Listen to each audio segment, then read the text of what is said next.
2013 അവസാനമാണ് ജയന്തി നടരാജൻ വനം പരിസ്ഥിതി മന്ത്രാലയത്തിന്റെ ചുമതല ഒഴിയുന്നത്.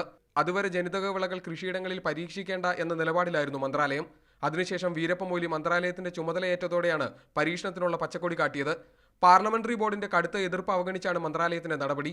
ജനിതക വിളകൾക്ക് മൊറട്ടോറിയം പ്രഖ്യാപിക്കണമെന്ന ജനിതക എഞ്ചിനീയറിംഗ് മൂല്യനിർണ്ണയ സമിതി ശുപാർശ അംഗീകരിക്കാനാവില്ല. വിളകൾ കൃഷിയിടങ്ങളിൽ പരീക്ഷിക്കാമെന്നുമാണ് സർക്കാർ കോടതിയെ അറിയിച്ചത്. കേന്ദ്ര സർക്കാരിന്റെ നിയന്ത്രണത്തിലും മേൽനോട്ടത്തിലുമായിരിക്കും പരീക്ഷണം. ഓരോ സംസ്ഥാനങ്ങളുടെയും സർക്കാരിന്റെ അനുമതി കൂടിയാലേ വിള പരീക്ഷിക്കാനാവൂവെന്നും സമിതി റിപ്പോർട്ടിലുണ്ട്. 11 വ്യത്യസ്ത വിളകളിൽ കമ്പനികൾക്ക് പരീക്ഷണം നടത്താമെന്ന് സർക്കാർ.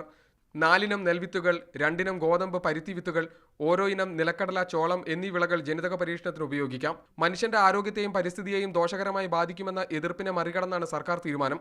പരീക്ഷണം നടക്കുമ്പോൾ പരിസ്ഥിതി മലിനമാകുകയും ഭക്ഷ്യവസ്തുക്കളിലും പരിസ്ഥിതിയിലും ഒരുപോലെ വിഷമയമാകുമെന്നുമാണ് ഇതിനെ എതിർക്കുന്നവർ ഉന്നയിക്കുന്ന പ്രധാന ആരോപണം. കേസ് സുപ്രീം കോടതി 21-ന് വീണ്ടും പരിഗണിക്കും. മീഡിയ 1, ഡൽഹി.